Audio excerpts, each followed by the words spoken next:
Hello friends, स्वागत है आप सभी का अपने यूट्यूब चैनल पर एन एक्सपर्ट सॉल्व गुरु। और आज हम लोग जैसा कि आप थंबनेल देख रहे हैं बिहार दरोगा तैयारी की रणनीति के बारे में बात करेंगे। वैसे स्टूडेंट्स जो इस बार बिहार दरोगा के फॉर्म को भरेंगे उनके लिए एक बार में सफलता के लिए क्या रणनीति होनी चाहिए उसके बारे में बात करेंगे। तथा साथ ही साथ वैसे स्टूडेंट्स जिन्होंने पिछली बार दरोगा को दिया था, 66 दरोगा आया था या उससे पहले दरोगा दिया जिससे उनका कहीं ना कहीं पीटी निकला था, मेंस नहीं निकला था, या जिन बच्चों का पीटी भी नहीं निकला था, कहीं ना कहीं उनकी रणनीति में जो कमी थी। जाहिर सी बात है कि कोई भी सफलता जो होती है वो एक अच्छी रणनीति मानी जाती है और एक अच्छी रणनीति ही आपको सफलता को सुनिश्चित करती है।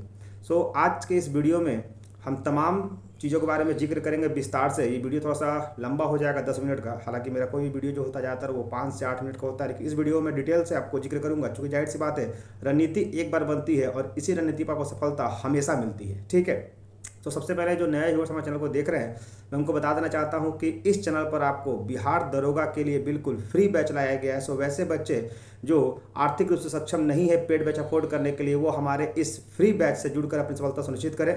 इस फ्री बैच से जुड़ने के लिए हमारे YouTube channel an expert of all गुरु को सब्सक्राइब करके बेल आइकन हिट कर लें और इसमें जितने भी आपको वीडियो दिए जाएंगे बिहार दरोगा के रिगार्डिंग उस तमाम वीडियो को देख करके आप उसे कॉपी में लिख लीजिएगा और उसे याद कीजिएगा और फिर देखिएगा एग्जाम में जितने भी क्वेश्चन आएंगे 95% हमारे पढ़ाए गए ही वीडियो से क्वेश्चन आएंगे। ठीक है दोस्तों, और सबसे पहले बात करते हैं कि हमारी रणनीति क्या होनी चाहिए और कितने घंटे पढ़ने चाहिए। बहुत सारे बच्चों का ये रहता है सर कितना पढ़ना है, क्या पढ़ना है। तो सबसे पहले देखिए स्क्रीन पर मैं आपको दिखा रहा हूँ बिहार दरोगा के रिगार्डिंग सफलता में 3 बाधाएं आपको पार करनी होंगी। पहली बाधा होती है पीटी, इसकी क्या स्ट्रेटजी होगी। दूसरी बाधा होती है मेंस, इसके लिए क्या स्ट्रेटजी होगी। और तीसरी बाधा है फिजिकल। बहुत सारे बच्चों का मेरे पास, चूँकि जाहिर सी बात है हमारे टीचिंग करियर में मेरा 10 साल का अनुभव रहा है और हम काफ़ी ज़्यादा ब्रांडेड संस्थानों में भी पढ़ाए हुए हैं। जो बच्चों को जानते हैं वो पर्सनली जानते हैं कि हम क्या चीज़ है। और जो नया व्यूअर्स को बता देता हूँ कि बहुत सारे बच्चों को मैं सिलेक्शन भी करवाया है, तो कुछ बच्चों का ऐसा भी होता है कि पीटी मेंस निकल जाता है, फिजिकल नहीं हो पाता है, तो कहीं ना कहीं उनकी रणनीति में कमी होती है। आज इस वीडियो में तमाम बात पर चर्चा करेंगे कि रणनीति किस तरह से बनाएं कि इसमें एक बार सफलता को सुनिश्चित हो सके। तो सबसे पहले बात करते हैं सर पीटी। बहुत सारे बच्चे क्या करते हैं, 95% बच्चे क्या होते हैं, देखते हैं कि उनका पीटी तो निकल जाता है, मेंस नहीं निकल पाता है। यानी कहीं ना कहीं वो पीटी में कंटेंट की कमी होती है जिस कारण से वो मेंस में क्वालिफाई नहीं कर पाते हैं, सिर्फ पीटी क्वालिफाई कर जाते हैं। कुछ बच्चों को होता है कि पीटी मेंस निकल जाता है और रणनीति में उनकी जो फिजिकल की स्ट्रेटजी होती है वो कमी होती है जिस कारण से उनका फिजिकल लास्ट में नहीं हो पाता है, या तो वो रनिंग में छट जाते हैं या फिर हाई जंप में छट जाते हैं। इस वीडियो में तमाम चीज़ों पर जिक्र करेंगे। सबसे पहले बात करते हैं पीटी और मेंस। तो याद रखिएगा रणनीति हमेशा पीटी और मेंस को लेकर बनाएंगे। और वर्किंग आवर की बात करते हैं तो कितना घंटा पढ़ना चाहिए, चलिए नेक्स्ट स्लाइड में देखते हैं। देखिए ये मैंने अपने अनुभव के आधार बताया है कि अभी के समय में जैसा कि पता होगा कि इस बार कंपटीशन जो है काफ़ी टफ होने वाला है, क्योंकि जाहिर सी बात है कि इसमें वैसे एस्पिरेंट्स भी आपको देखने को मिलेंगे जिन्होंने बीपीएससी इस बार प्री दिया है या फिर जिनका बीपीएससी मेंस निकला है, वो भी बच्चे इस एग्जाम में बैठते हैं। तो जाहिर सी बात है उनका लेवल जो होगा वो आपके लेवल से ज़्यादा ही होगा। और जाहिर सी बात है कि जो क्वेश्चन का आप छोड़ के आएंगे उस क्वेश्चन को बना कर आएंगे और एक एक क्वेश्चन जो होता है वो आपको कितने हज़ार बच्चों से पीछे कर देता है अगर आप अटेम्प्ट से नहीं कर पाते हैं। तो 10 घंटा जो होगा वो आपकी प्लानिंग स्ट्रेटजी होगी पढ़ाई का।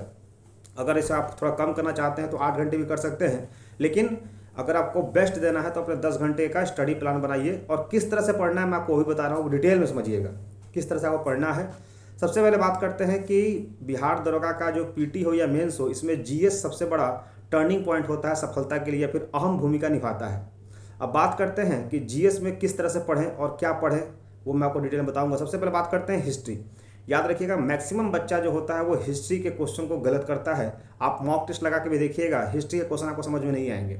अब हिस्ट्री की रणनीति क्या होनी चाहिए, सबसे पहले हिस्ट्री को मैं 3 भाग में बांटता हूँ। एक होता है मॉडर्न आधुनिक, दूसरा होता है मेडिवल मध्य, और होता है प्राचीन यानी एंसेंट हिस्ट्री। अब मॉडर्न हिस्ट्री की क्या होती है, तो मॉडर्न हिस्ट्री को आप 1 घंटा डेली दीजिए। उसके बाद बात करते हैं मेडिवल हिस्ट्री, तो उसको भी आप 1 घंटा दीजिए। और फिर बात करते हैं एंसेंट हिस्ट्री, इसको भी 1 घंटा। यानी कुल मिला के हिस्ट्री एक ऐसा पेपर जिसमें आपको 3 घंटा रोज़ देना होगा, चाहे दिन हो या रात, चाहे वो कोई भी त्यौहार हो, चूँकि त्यौहार उत्सव उसके लिए होती है जो सफल होता है। सफल व्यक्ति के लिए सभी दिन बराबर होती है और मेहनत हमेशा एक समान होनी चाहिए। तो 3 घंटा आपको डेली देना है किस पर, हिस्ट्री पर। हिस्ट्री में अब कैसे देना है, इसमें देखिए 2 बच्चे हैं। एक बच्चे जिनका प्रिपरेशन हो चुका है वो इस बार प्रैक्टिस कर रहे हैं, तो जो प्रैक्टिस कर रहे हैं वो इस तीनों पेपर का मॉक टेस्ट लगाएं। जैसे कि स्पेशल मॉडर्न हिस्ट्री का मॉक टेस्ट लगाएं 1 घंटे, फिर मेडिवल हिस्ट्री का लगाएं, फिर एंसेंट हिस्ट्री का। और मॉडिवल इन तीनों का लगाने के बाद वैसे क्वेश्चन जो उनको नहीं आ रहा उसको कॉपी में लिख ले। साथ ही साथ जो मैंने अपने इस चैनल पर मॉडर्न हिस्ट्री के वीडियो बनाए हैं, उस वीडियो को भी देख करके वैसे क्वेश्चन जो उनको नहीं आ रहा था उस क्वेश्चन को अपनी कॉपी में लिख लेंगे, क्योंकि एक मोटी कॉपी बना लीजिएगा, उसको कॉपी में उस क्वेश्चन को लिख लीजिएगा और याद कीजिएगा, ठीक है। मॉडर्न हिस्ट्री के बाद मेडिवल हिस्ट्री का भी वही करेंगे। और जो नए बच्चे हैं वो क्या करेंगे कि हमारे तमाम वीडियो, चाहे वो मॉडर्न हिस्ट्री हो, मेडिवल हिस्ट्री हो, एंशिएंट हिस्ट्री हो, मैं डेली एक वीडियो लेकर आता हूँ, उस वीडियो को देखेंगे और उस तमाम क्वेश्चन को कॉपी में लिखेंगे, साथ ही साथ एक बुक को फॉलो कर लेंगे। अब वो कौन सा बुक होगा, देखिए बहुत लोग कहते हैं लूसेंट को भी आप फॉलो कर सकते हैं। जैसे कि आप मेरा वीडियो देखें मॉडर्न हिस्ट्री का, तो आप मॉडर्न हिस्ट्री का लूसेंट से पढ़ लीजिए, या फिर किसी बच्चे के पास मॉडर्न हिस्ट्री का लूसेंट किताब नहीं है तो वो क्राउन को ले सकते हैं, यानी क्राउन और लूसेंट ये सफलता के लिए काफ़ी है, ठीक है। साथ ही साथ बात करते हैं कि 3 घंटे देने के बाद बिगिनर्स का भी हो गया कि भाई वीडियो देखना है और फिर आपको एक चैप्टर पढ़ना है मॉडर्न हिस्ट्री से 1 घंटे, फिर मेडिवल हिस्ट्री और फिर एंशिएंट हिस्ट्री, ये हो गया 3 घंटे। बात करते हैं ज्योग्राफी। देखिए ज्योग्राफी का जो हम देखते हैं वेटेज, इसमें ज्योग्राफी के स्पेशली मैं बात करता हूं कि अगर 4 क्वेश्चन ज्योग्राफी का आते हैं उसमें से 3 क्वेश्चन इंडियन ज्योग्राफी के होते हैं और 1 क्वेश्चन जो होता है वर्ल्ड ज्योग्राफी का होता है। इसलिए मैं ज्योग्राफी पर भी जो वीडियो लेकर आऊँगा, जो नए बच्चे इस वीडियो को देखेंगे, क्वेश्चन को जो उनको नहीं आता है वो उस कॉपी में लिख लेंगे, और जो प्रैक्टिस करने वाले हैं बच्चे वो सिर्फ और सिर्फ इंडियन ज्योग्राफी का मॉक टेस्ट लगाएंगे 1 घंटा, फिर लगाएंगे वर्ल्ड ज्योग्राफी का, और जो क्वेश्चन नहीं आएगा उसको भी कॉपी में लिख लेंगे, ठीक है। तो यहाँ पर हो गया 3 घंटे हिस्ट्री और 2 घंटे ज्योग्राफी में 1 घंटे इंडियन ज्योग्राफी और फिर 1 घंटे वर्ल्ड ज्योग्राफी, यानी हो गया 5 घंटे। 5 घंटे में आपने कितने पेपर सॉल्व किए, तो 2 पेपर, एक हिस्ट्री दूसरा ज्योग्राफी, ठीक है। फिर बात करते हैं पॉलिटी। देखिए पॉलिटी में जहाँ तक मुझे अनुभव रहा है प्रीवियस क्वेश्चन को देखने के बाद, या फिर जो भी मैंने बच्चों को पढ़ाया है, जो क्वेश्चन मैंने देखा है उस पर मैंने देखा है कि पॉलिटी से अक्सर जो क्वेश्चन पूछे जाते हैं वो आर्टिकल बेस्ड पूछे जाते हैं। आर्टिकल बेस्ड यानी अनुच्छेद बेस्ड, यानी कौन से अनुच्छेद में राष्ट्रपति आते हैं, कौन से अनुच्छेद में राष्ट्रपति का क्षमादान शक्ति होती है, कौन से अनुच्छेद में विधानसभा होती है, विधान परिषद होती है, ऐसे क्वेश्चन आते हैं।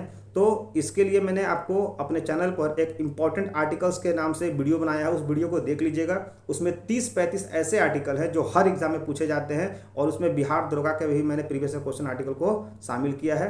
तो हमारे प्लेलिस्ट में जा करके an expert of GS all गुरु के देखिएगा, इंपॉर्टेंट आर्टिकल के नाम से एक प्लेलिस्ट होगा, उसको जाकर आप देख लीजिएगा और तमाम उस आर्टिकल को कॉपी में लिख करके याद कर लीजिएगा, ठीक है। ये तो हुआ पॉलिटी आपको 1 घंटे देने हैं, 1 घंटे इनफ है। उसको बात करते हैं साइंस और हिस्ट्री, ये टर्निंग पॉइंट होता है। क्योंकि बहुत सारे बच्चों का क्या होता है ना कि 10th तक तो उनका साइंस होता है, फिर उसके बाद 11th में या तो वो आईकॉम ले लेते हैं तो साइंस से हट जाता है, फिर ये वो आईए ले लेते हैं, फिर आर्ट्स ले लेते हैं, फिर उनका साइंस हट जाता है। तो इसलिए साइंस जो होता है बहुत टर्निंग पॉइंट प्ले करता है सफलता में हिस्ट्री की तरह। क्योंकि साइंस में बहुत सारे बच्चों का 10th तक साइंस क्लियर होता है, और वो भी मतलब एक लंबे टाइम को छोड़ने के बाद, चूंकि बैचलर डिग्री मांग रहा है तो 2 साल आपका इंटर हो गया और 3 साल आपका बैचलर डिग्री में, 5 साल तक बिल्कुल आप साइंस से पीछे हट जाते हैं, आप देखते भी नहीं है। अब उस अवस्था में क्या होती है कि वैसे बच्चे जो साइंस से बैकग्राउंड से, जैसे आईएससी लिए, बीएससी लिए, उनका साइंस स्ट्रांग हो जाता है, तो वो आपको कहीं ना कहीं एक कंपटीशन दे सकते हैं, टफ कंपटीशन। तो आपको करना क्या है कि साइंस को भी 3 भागों में बांट लीजिए, फिजिक्स, केमिस्ट्री और बायोलॉजी। फिजिक्स, केमिस्ट्री और बायोलॉजी की बात करते हैं तो इसमें आपको 1 ही घंटे देने हैं, यानी तीनों में 1 घंटे नहीं, सिर्फ साइंस में 1 घंटे देने हैं और अल्टरनेट पर देना। जैसे कि मैंने आज फिजिक्स पढ़ा, तो फिजिक्स का जो चैप्टर्स है, तमाम फिजिक्स में आपको हार्डली 12 से 15 चैप्टर है, जो मैं आपको वीडियो इस चैनल पर ही करवाऊंगा। 12 से 15 बहुत चैप्टर एक्स्ट्रा हो गए, ठीक है। 12 चैप्टर के क्वेश्चन आते हैं, 15 चैप्टर पढ़ाऊंगा। तो अल्टरनेट में आपको आज फिजिक्स पढ़े 1 चैप्टर, तो फिर कल पढ़ेंगे केमिस्ट्री का 1 चैप्टर, फिर पढ़ेंगे बायोलॉजी। इसके लिए मैं चैनल पर वीडियो बहुत जल्द लेकर आऊँगा। सो वैसे बच्चे जो बिगिनर्स हैं, हमारे चैनल को सब्सक्राइब करके बेल आइकन हिट कर लीजिएगा और तमाम वीडियो को देख करके क्वेश्चन को कॉपी में लिख लीजिएगा। और जो बिगिनर्स नहीं है, जो सिर्फ प्रैक्टिस कर रहे हैं, जिनका पीटी पिछली बार निकला या फिर मेंस निकला है और क्वालिफाई नहीं हो पाए, कहीं ना कहीं कह सकते हैं फिजिकल में, सो वैसे बच्चे क्या करेंगे, फिजिक्स का 1 दिन मॉक टेस्ट लगाएंगे, फिर अगले दिन केमिस्ट्री का लगाएंगे, फिर अगले दिन बायोलॉजी का लगाएंगे। इससे क्या होगा कि उनका इन सब्जेक्ट पर धीरे धीरे पकड़ हो जाएगा। क्योंकि बात करते हैं इसके एग्ज़ाम का, तो इसका एग्ज़ाम आपको दिसंबर के लास्ट तक या जनवरी के फर्स्ट वीक तक आपका इसका पीटी एग्ज़ाम होना तय है, और मार्च के लास्ट तक इसका मेंस होगा, अप्रैल तक आपकी ज्वाइनिंग यानी हाउ हो जाएगी फिजिकल होकर के, ठीक है। मई तक नहीं जाएगा क्योंकि अभी बिहार सरकार मिशन मोड में चल रही है, ठीक है। तो ये तो हो गया हमारा साइंस के, साइंस देना 1 घंटा आपको। फिर बात करते हैं Bihar static and current affairs. देखिए ये भी एक कह सकते हैं कि इंपॉर्टेंट रोल प्ले करता है करंट अफेयर्स का। क्योंकि बहुत सारे बच्चों का ये भ्रम होता है कि वो एग्ज़ाम के 5 दिन पहले करंट अफेयर्स को पढ़ लेंगे, प्रतियोगिता दर्पण को पढ़ लेंगे, उनका निकल जाएगा। वैसे बच्चे ही एग्ज़ाम में जा करके गलती करते हैं, उनको सफलता नहीं हो पाता है। करंट अफेयर्स को भी डेली आप सब्जेक्ट के रूप में समय दीजिए। और करंट अफेयर्स की बात करूं तो मैं डेली अपने चैनल पर 10 करंट अफेयर्स लेकर आता हूं, आपको डेली वो हिंदी में लेकर आता हूं करंट अफेयर्स। उस करंट अफेयर्स को आप देख करके कॉपी में लिख लीजिएगा और याद रखिएगा 95% क्वेश्चन जो करंट अफेयर्स से फंसेंगे वो हमारे इस वीडियो से फंसेंगे, क्योंकि उस करंट अफेयर्स को मैं बिल्कुल छाट छाट कर लेकर आता हूँ बिहार दरोगा के लिए और बिहार एसएससी इंटर लेवल के लिए। ठीक है, सो आप करंट अफेयर्स के लिए हमारे चैनल को आंख बंद करके फॉलो कीजिए।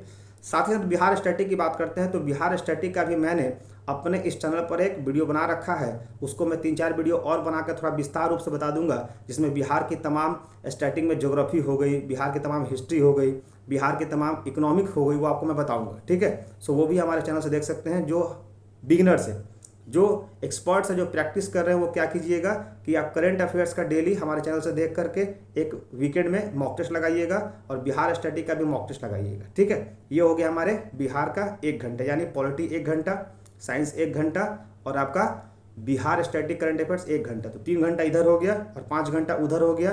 5 घंटा किस में हो गया, तो आपको हिस्ट्री में हो गया था और ज्योग्राफी में। हिस्ट्री में 3 घंटा, ज्योग्राफी में 2 घंटा, तो 5 और इधर 3 8, ये 8 घंटे की आपकी प्लानिंग हो गई। अब बात करते हैं 2 घंटा और कहाँ देना है अपने आप को बिल्कुल बेस्ट करने के लिए। तो 2 घंटा देखिए यहाँ पर बहुत सारे बिहार बोर्ड के बच्चों को क्या होता है ना, बहुत सारे बच्चों को मैं देखता हूँ, क्योंकि मैंने जैसे बताया ही आपको कि साइंस बैकग्राउंड उनका हट जाता है, कॉमर्स आ जाता है या फिर आर्ट्स ले लेते हैं, तो उनका मैथ्स का बिल्कुल कॉन्सेंट्रेशन खत्म हो जाता है और मैथ्स में बेसिक क्वेश्चन भी उनसे नहीं बन पाते हैं। तो मैथ्स में किन किन चैप्टर्स को फोकस कर, इसलिए मैंने लिख भी दिया है, क्योंकि आप देखेंगे प्रीवियस क्वेश्चन में तो आपको यही क्वेश्चन इसी चैप्टर से देखने को मिलेंगे। परसेंटेज क्लियर कर लीजिए, प्रॉफिट एंड लॉस क्लियर कर लीजिए, बोर्ड एंड स्ट्रीम क्लियर कर लीजिए, SINCI क्लियर कर लीजिए, टाइम एंड वर्क क्लियर कर लीजिए, train and distance, mixture and allegation, advance math. Advance math में क्या पढ़ना है, तो एडवांस मैथ में जितने भी आपके फॉर्मूले हैं पहले वो याद कर लीजिए। और मेंसुरेशन जैसे चैप्टर होता है एडवांस मैथ में, जैसे कि सर्कल हो गया, कोन हो गया, क्यूबॉइड हो गया, स्फीयर हो गया, इन तमाम के वॉल्यूम निकालना, कर्व सरफेस एरिया निकालना, टोटल सरफेस एरिया निकालना, इन तमाम चीज़ों को देख लीजिए और इस पर 1 घंटा प्रैक्टिस कीजिए। जो नए बच्चे हैं वो क्या कीजिए, किसी बुक को फॉलो कर लीजिए। सबसे बेस्ट बुक अगर मैं बात करूं तो आप आर एस अग्रवाल की किसी किताब को उठा लीजिए, हिंदी में भी आती है, इंग्लिश में भी आती है। आर एस अग्रवाल ने बिल्कुल एग्जाम्पल के साथ दिया हुआ है तमाम चीज़, ये आपका एडवांस भी मैथ दिया हुआ है और बेसिक मैथ भी दिया हुआ है, उसको आप फॉलो कर सकते हैं। आंख बंद करके 3 महीने में आप आराम से चैप्टर को 2 से 3 बार बना लीजिएगा। और वैसे बच्चे जो प्रैक्टिस के लिए आए हैं वो क्या कीजिएगा, इसका मॉक टेस्ट लगाइए, यानी मैथ का सेक्शनल, जैसे परसेंटेज का सेक्शनल क्या कीजिए कि मॉक टेस्ट निकाल करके उसको बनाइए, जहाँ गलती है उसको फिर से दोहराइए, फिर से बनाइए और बनाते बनाते आपका बिल्कुल कॉन्सेप्ट क्लियर हो जाएगा। क्योंकि जाहिर सी बात है, practice makes a man perfect, ये बात बहुत सोच समझ के कही गई है। ठीक है, अब बात करते हैं तो मैथ्स हो गया हमारा 1 घंटा, यानी 8 1 9 घंटा। रीजनिंग, जी हाँ दोस्तों, रीजनिंग की बात करते हैं तो रीजनिंग भी यहाँ पर आता है, लेकिन बहुत हाई लेवल का नहीं आता, लेकिन कहीं ना कहीं ये भी एक आपका कह सकते हैं सफलता में एक बहुत इंपॉर्टेंट रोल प्ले करता है। और रीजनिंग में क्या होता है कि इसका रीजनिंग जो होता है वो SSC के MTS लेवल, जी हाँ दोस्तों, जो SSC का MTS लेवल आता है वैसे रीजनिंग आते हैं। रीजनिंग में कैसे क्वेश्चन आएंगे, तो या तो आपको कोडिंग डिकोडिंग दे देता है, या फिर आपको ब्लड रिलेशन दे देता है, या फिर आपको बॉक्स वाला दे देता है नंबर भरने के लिए, तो काफ़ी ईजी होता है। सो वैसे बच्चे जो SSC की भी तैयारी कभी ना कभी किए हुए हैं वो SSC के MTS लेवल का रीजनिंग को फॉलो कर सकते हैं, या फिर आप कह सकते हैं किसी भी आप संस्थान का जो मॉक टेस्ट लिए हुए हैं वहाँ से आप SSC को सब्सक्राइब करके वहाँ का सिर्फ और सिर्फ आप रीजनिंग के सेक्शनल को बनाइए। जैसे आपका ब्लड रिलेशन बना लीजिए, जैसे आप बना लीजिए एनालॉगी बना लीजिए, जैसे कि आप बना लीजिए missing the number, missing series, वो बना लीजिए, वो इनफ होंगे। ठीक है, तो इस तरह से लेकर के आपके ये 10 घंटे का स्ट्रेटजी हो गया। और याद रखिएगा ये जो स्ट्रेटजी मैं बताया हूँ आपको, ये PT और मेंस आपको दोनों में सफलता करेगी। मैं आपको प्रत्यक्ष बता रहा हूँ, लाइव आके बता रहा हूँ कि याद रखिएगा ये आपकी जो रणनीति है ये दोनों के लिए इंपॉर्टेंट होगी। यानी कोई बच्चा हमारे इस कहे गए बातों को अगर फॉलो करता है तो याद रखिएगा उसकी सफलता PT में भी होगी और मेंस में भी होगी। अब बात करते हैं थोड़ी सी इस तरह फिजिकल कैसे होगा, तो याद रखिएगा फिजिकल की अगर मैं बात करता हूँ तो जैसे ही आपका PT निकलता है, PT के बाद आपका मेंस में मेरे अनुसार से अगर मिनिमम टाइम भी देता है तो कम से कम 1 महीने का टाइम देता है आपका मेंस के लिए। तो उसी बीच में आप 1 घंटा, यानी जो 10 घंटे का प्लान है उस 10 घंटे को फॉलो करते हुए 1 घंटे क्या कीजिए, आप फील्ड में व्यतीत कीजिए, यानी रनिंग कीजिए। PT के बाद जब PT निकल जाए तब आपका मेंस आप पढ़ रहे हैं, और रात में या फिर सुबह में जो भी आपको, जैसे बहुत लोगों को, जैसे मेरे साथ क्या होता है कि मैं रात में फिजिकल करता हूँ। ठीक है, सबका अपना डिलीवरी में, चूँकि मैं ऑफिस में रहता हूँ तो रात में अपना फिजिकल करता हूँ। तो वैसे बच्चे जो पढ़ रहे हैं वो या तो सुबह में फिजिकल कर ले। अब मैं तो कहूँगा सुबह नहीं, रात में ही कीजिए, क्योंकि दिन में आप अगर फिजिकल कर लेते हैं सुबह में तो फिर आपको थकान होगी, आप पढ़ नहीं पाइएगा। इसलिए पूरे दिन पढ़ करके आप रात में फिजिकल कीजिए, ग्राउंड भी खाली रहता है, आराम से आप पढ़ भी मतलब दौड़ भी सकते हैं, फिजिकल कर सकते हैं, और नाइट में आकर आराम से सो जाइए, ठीक है। और इस सबकी जो 10 घंटे प्लानिंग हो, किसी का रात में पढ़ने का होता है, किसी का दिन में होता है, आप अपने अनुसार इसको आप 10 घंटे सेट कर सकते हैं, ठीक है। तो ये हो गया फिजिकल। इससे क्या होगा कि जब आपका मेंस निकल जाएगा तो आप उस समय फिजिकल जो होंगे काफ़ी स्ट्रॉन्ग मोड में होंगे, आपकी रनिंग भी काफ़ी अच्छी होगी, और जैसे ही आपका फिजिकल का डेट आएगा उस समय ये जो 10 घंटे का शेड्यूल है इसमें से 4 से 5 घंटे आप सिर्फ ग्राउंड में व्यतीत कीजिएगा मेंस निकलने के बाद, और देखिएगा आपका पीटी भी निकलेगा, मेंस भी निकलेगा और फिजिकल भी निकलेगा, ठीक है दोस्तों। सो ये वीडियो मैंने खास करके वैसे बच्चे के लाया क्योंकि बहुत सारे बच्चों का मेरे पास मैसेज आ रहा था कि सर थोड़ा सा आप अपनी रणनीति को बताइए। बहुत सारे बच्चों इसमें मेरा सेलेक्ट भी हुए थे बिहार दरोगा में, तो मैंने उनके द्वारा सेलेक्ट होने की प्रक्रिया को आपको वीडियो के माध्यम से बताया है। सो वैसे व्यूअर जो हमारे चैनल को पहली बार देख रहे हैं, अगर आपको वीडियो अच्छा लगा होगा तो हमारे चैनल को सब्सक्राइब करके बेल आइकन हिट कर लीजिएगा, साथ ही साथ हमारे चैनल को लाइक भी कर दीजिएगा और अपने दोस्तों को शेयर भी कर दीजिएगा। वैसे बच्चे जो पेड बैच अफोर्ड नहीं कर सकते हैं और जिनको कहीं ना कहीं रणनीति में एक कमी नज़र आती है कि वो क्या पढ़े कैसे पढ़े, ठीक है दोस्तों। तो आई होप आपको वीडियो अच्छा लगा होगा। That's all, thank you, bye bye, have a nice day.